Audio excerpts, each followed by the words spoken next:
warm good evening to all, respected madam, teachers and all my dear friends. Today, October 2nd, all over India celebrate this day as Gandhi Jayanti. It gives me pleasure to talk about this occasion.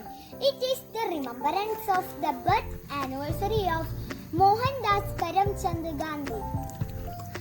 We call him as Mahatma Gandhi. He was born on 2nd October 1869 at Porbandar in Gujarat.